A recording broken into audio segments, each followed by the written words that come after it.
नमस्कार दोस्तों, स्वागत है आपका स्लीपी क्लासेस पे। मेरा नाम है आयुष रैना और आज मेंस डे में मैं डिस्कस करने वाला हूं एक ऐसा सवाल यूपीएससी मेंस 2020 में पूछा गया था और इसको कैसे फ्रेम करना है। इनफैक्ट प्रिसाइडिंग ऑफिसर से जुड़ा कभी भी कोई सवाल आता है उसको कैसे फ्रेम करना है, आज हम उसे देखेंगे। यहां स्टेटमेंट दी जाती है, once a speaker always a speaker. ये स्टेटमेंट बेसिकली रेफर करती है यूके के पार्लियामेंट्री सिस्टम को, जहां पे स्पीकर जो होते हैं वहां के हाउस ऑफ कॉमन्स के, वो एक तरीके से स्पीकर फॉर लाइफ बन जाते हैं। इसका क्या मतलब है? जो वहां के प्रिसाइडिंग ऑफिसर है वो एक्टिव पॉलिटिक्स में पार्टिसिपेट नहीं करते हैं, अपनी पार्टी से भी रिजाइन कर देते हैं। इनफैक्ट अगर वो चाहते हैं कि अगली हाउस ऑफ कॉमन्स की टर्म में भी वो स्पीकर बने तो उनको अनअपोज्ड इलेक्ट कर लिया जाता है। ये क्यों होता है? क्योंकि स्पीकर की जो पोजीशन है उसमें कोशिश हम करते हैं कि इम्पार्शियलिटी बनी रहे, नॉन इन्फ्लुएंस बना रहे, नॉन पार्टिजनशिप के बेसिस पे वो काम करे और फेयर और इक्विटेबल हो in terms of the time, in terms of the decision making. लेकिन और हमारे संविधान में भी इसके ऑलरेडी सेफगार्ड्स अवेलेबल है। There are safeguards available to keep the speaker impartial. What are those safeguards? Number 1, anti defection law के अंदर, और इनफैक्ट नंबर 1 ये क्यों? नंबर 1 ये कि उनकी जो सैलरीज अलाउंसेस होती हैं वो कंसोलिडेटेड फंड ऑफ इंडिया के ऊपर चार्ज रहती हैं, यानी कि बजट के दौरान उसके ऊपर डिस्कशन हो सकता है लेकिन उस पर वोटिंग नहीं हो सकती है और उसे कम नहीं किया जा सकता है। दूसरा, स्पीकर को रिमूव करने का एक कॉन्स्टिट्यूशनल प्रोसीजर बताया गया है जिसके बिना स्पीकर को रिमूव नहीं किया जा सकता है। सो removal process is also a bit is not random, or you can, if we say compare it with governor, it's a very robust process.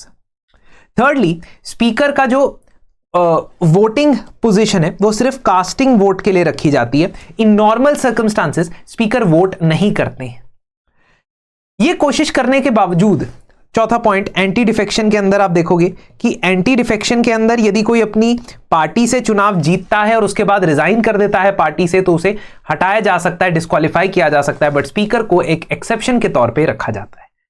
Despite these facts, there have been allegations on various speakers that they have behaved और in their conduct और in their post speaker tenure to be behaving in a partisan manner. ठीक है, और past में भी हम बहुत सारे स्पीकर्स को प्रेसिडेंट का चुनाव लड़ते हुए देख चुके हैं, हम इवन मिनिस्ट्री लेते हुए देख चुके हैं स्पीकर्स को। इन 1970s दिस हैपेंड। तो इसका मतलब है कि हमारे जो स्पीकर का पोजीशन है और उनका जो रोल है वो कटघरे में है, क्वेश्चन में है, तभी ये सवाल पूछा गया। रिसेंट टाइम्स में किन चीजों को लेकर स्पीकर का जो कंडक्ट है वो क्वेश्चन में है? Number 1, proceedings of the house, जहां पे स्पीकर कई बार बताए जाते हैं कि जो एलोकेशन ऑफ टाइम है, डिबेट है, उसको वो एनकरेज नहीं कर रहे हैं, not only at the Lok Sabha level but even at the legislative assemblies. Secondly, जो उनके पास एंटी डिफेक्शन की पावर्स हैं या एंटी डिफेक्शन में डिस्क्वालीफाई करने की पावर्स हैं, they are also questioned because when it is a decision related to their party MPs और MLAs, there is seen a delay. और इसके लिए बहुत ही बढ़िया एग्जांपल आप दे सकते हो मणिपुर की, जहां 2020 में 20 तक जाते जाते 2017 से लेकर 2020 तक 3.5 साल लगभग हो गए, लेकिन एंटी डिफेक्शन प्रोसीडिंग्स पे वहां के स्पीकर ने डिसाइड नहीं किया, डिसीजन नहीं लिया। Same way, certification of a money bill is also a question mark.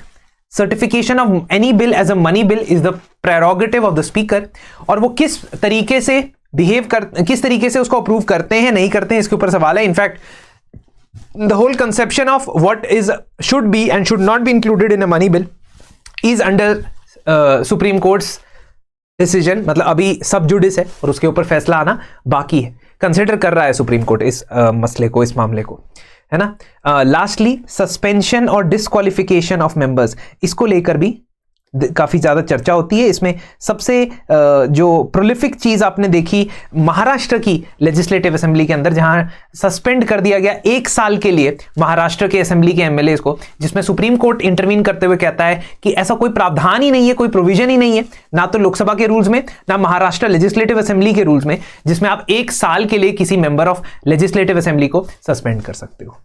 Because these problems arised, that is why this question is asked, and this question can be asked once again 5 years later, it can be asked. कोई बड़ी बात नहीं है, क्योंकि जिन चीजों के ऊपर हम बात तब कर रहे थे अभी भी वो मसले या मैटर्स हैं. So, do you think this practice should be adopted to impart objectivity to the office of the speaker?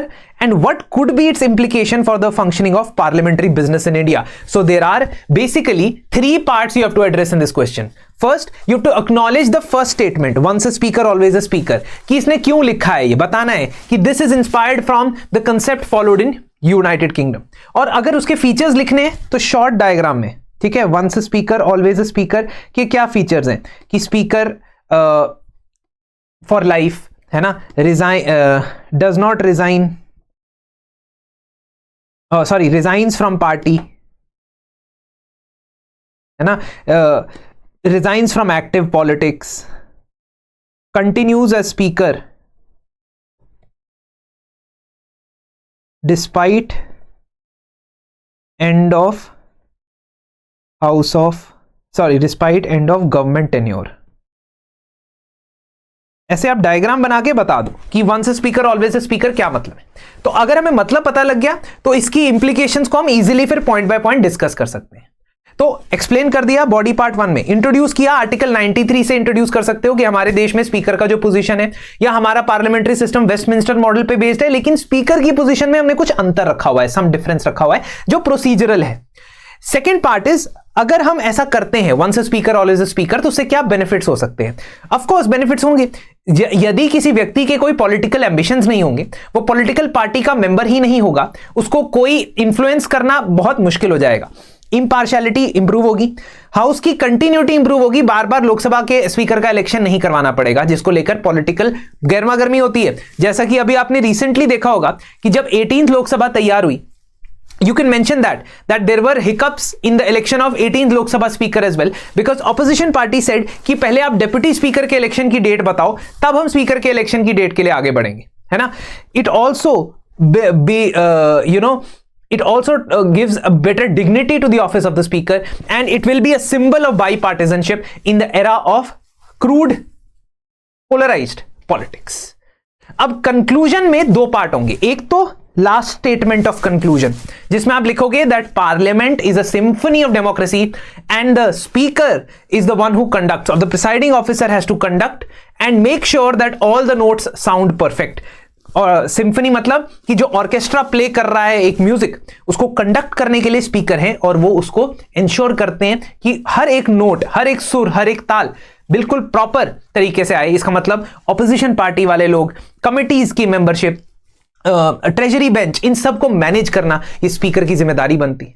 अब इससे पहले आप कुछ सजेशंस दोगे and that suggestions must be based on some judgments, और उसके लिए जजमेंट्स मैंने आपको यहां पे दी हुई है इस आंसर के अंदर, ठीक है. इन किहोटो होलाहान के सुप्रीम कोर्ट ने कहा कि एंटी डिफेक्शन के अंदर जो प्रिसाइडिंग ऑफिसर है उनका रोल फाइनल है. So you can quote these judgments and say that speakers of assemblies and parliament need to be brought into some kind of alignment. थोड़ा सा इसको आपने मेंशन कर देंगे, चाहे वो नबम रेबिया केस हो, चाहे वो 2023 का जो मैंने अभी महाराष्ट्र असेंबली वाला केस आपसे डिस्कस किया वहां की बात हो, तो वहां पे सब जगह पे सुप्रीम कोर्ट ने खास तौर पे डिस्क्वालिफिकेशन के मामलों में, एंटी डिफेक्शन के मामलों में, डिसीजन मेकिंग के मामलों में स्पीकर को निष्पक्ष होने के लिए प्रेरित किया है, उत्साहित किया है. You need to mention that these things are there, है ना.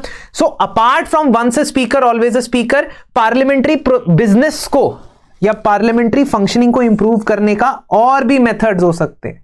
There can be other methods as well. Mention 2 or 3 of those methods apart from this, है ना.